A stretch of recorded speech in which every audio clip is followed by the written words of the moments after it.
नमस्कार मित्रों, आप सभी का हार्दिक स्वागत है हमारी चैनल धर्मार्थ पे। पुराण शब्द पुरा एवं अन शब्दों की संधि से बना है। पुरा का अर्थ है पुराना अथवा प्राचीन और अन का अर्थ होता है कहना या बतलाना। पुराण का शाब्दिक अर्थ है प्राचीन आख्यान या पुरानी कथा। पुराणों में दर्ज है प्राचीन भारत का इतिहास। आओ जानते हैं 18 पुराणों की 20 खास ऐसी बातें जो आपकी जिंदगी बदल सकती है। 1. शिव पुराण के अनुसार भगवान शिव कहते हैं कि कल्पना ज्ञान से महत्वपूर्ण है। हम जैसी कल्पना और विचार करते हैं वैसे ही हो जाते हैं। सपना भी कल्पना है।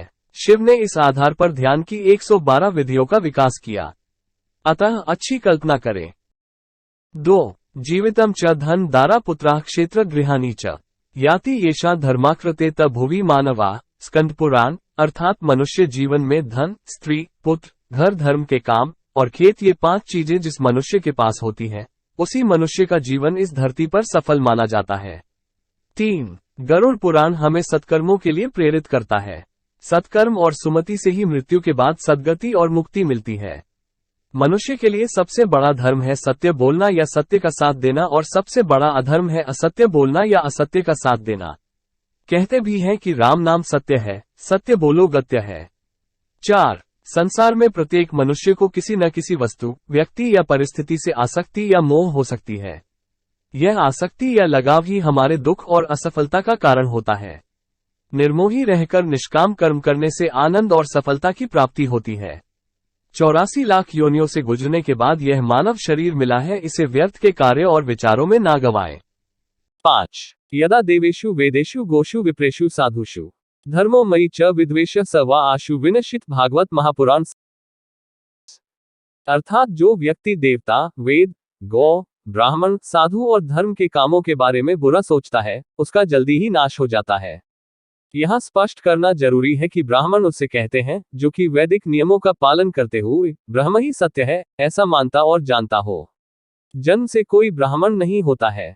6. गरुड़ पुराण के अनुसार अपराधी, नशे का व्यापारी, अत्यधिक क्रोधी, निर्दयी व्यक्ति, ब्याजखोर, निंदक व्यक्ति, किन्नर, संक्रामित व्यक्ति और चरित्रहीन महिला से दूर ही रहना चाहिए और इनका अन्न नहीं खाना चाहिए, अन्यथा पाप लगता है। 7. कुसंगत, माता पिता से झगड़ना, सेवा का भाव न रखना, आज का कार्य कल पर टालना, धर्म का पालन का करना, कटु वचन बोलना, बहुत बातूनी होगा, बड़ों का और समाज का अपमान करना, परस्त्रीगमन करना, फिजूल खर्ची, चोरी करना, शराब पीना, मांस खाना, लोगों को भ्रमित करना, तामसिक भोजन करना और बहुत देर तक सोना। ये सब ऐसी बुराइयां हैं जो व्यक्ति का सदा दुखी बनाए रखकर जीवन को नष्ट कर देती है। 8. कर्म योग से बढ़कर है ज्ञान योग, ज्ञान योग से बढ़कर है भक्ति योग। जो व्यक्ति अपने इष्ट देव की भक्ति में दृढ़ रहता है उसके जीवन में कभी भी किसी भी प्रकार की परेशानी खड़ी नहीं होती है। 9. ये नरा ज्ञानशीलाश्च ते यान्ति परमा गतिम पापशीला नरा यान्ति दुखेन यमयात नाम। गरुड़ पुराण अर्थात जो पुरुष ज्ञानशील है वे परम गति को प्राप्त होते हैं, जो प्राणी पाप कर्म में प्रवृत्त है वे तो दुख से यमयातना को भोगते हैं। 10. विष्णु पुराण के अनुसार जो व्यक्ति दूसरों के विषय में सोचता है और स्वार्थ से बिल्कुल दूर है वही व्यक्ति कलयुग में सफलता प्राप्त कर सकता है।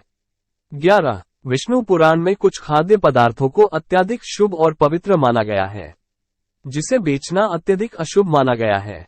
इसमें सरसों का तेल, घी आदि। 12. पुराणों अनुसार कलिकाल में श्री कृष्ण और राम की भक्ति ही तारने वाली मानी गई है। जो श्री कृष्ण या श्री राम की शरण में है वो सभी प्रकार से सुरक्षित है। 13. चिंता करने से आयु का नाश होता है और प्रभु की भक्ति करने से आयु वृद्धि होती है। 14. अशांत को सुख कैसे हो सकता है? सुखी रहने के लिए शांति बहुत जरूरी है। 15. जिस घर में स्त्री का मान सम्मान होता है वहां पर लक्ष्मी सदा विराजमान रहती है। नारी वो धुरी है जिसके चारों ओर परिवार घूमता है। जिस परिवार व राष्ट्र में स्त्रियों का सम्मान नहीं होता वो पतन व विनाश के गर्त में लीन हो जाता है। 16. जिसने पहले तुम्हारा उपकार किया हो वो यदि बड़ा अपराध करे तो भी उनके उपकार की याद करके उसका अपराध क्षमा दो। 17. बुरे कर्मों का बुरा परिणाम निकलता है, जैसा कर्म करोगे वैसा फल मिलेगा। अच्छे कर्म करते जाओ, फल की चिंता मत करो। व्यक्ति अपने कर्मों से पहचाना जाता है और महान बनता है, जाति से नहीं। 18. 2 प्रकार के व्यक्ति संसार में स्वर्ग के भी ऊपर स्थिति होते हैं, एक तो जो शक्तिशाली होकर क्षमा करता है और दूसरा जो दरिद्र होकर भी कुछ दान करता रहता है। 19. मन, वचन और कर्म से जो व्यक्ति एक है वही जीवन में लोगों से प्यार और आदर प्राप्त करके सफल हो जाता है। 20. एकादशी व्रत रखना, गंगा नदी में स्नान करना, विष्णु की पूजा, तुलसी की पूजा और उसका सेवन करना, गाय की पूजा और उसकी सेवा करना, श्राद्धकर्म करना, वेद अध्ययन करना, तीर्थ परिक्रमा करना और माता पिता की सेवा करना, संध्यावंदन करना, ये सभी पुण्य कर्म है। ऐसा करने वाला सदा सुखी रहकर मोक्ष को प्राप्त होता है। अगर आपको हमारी ये प्रस्तुति पसंद आई है तो हमारे वीडियो को लाइक कर चैनल को सब्सक्राइब कर दीजिएगा। अगर हमसे ये वीडियो में कोई भी भूल या गलती हुई हो तो हम आपसे क्षमा मांग रहे, कृपया हमें क्षमा कर दीजिएगा।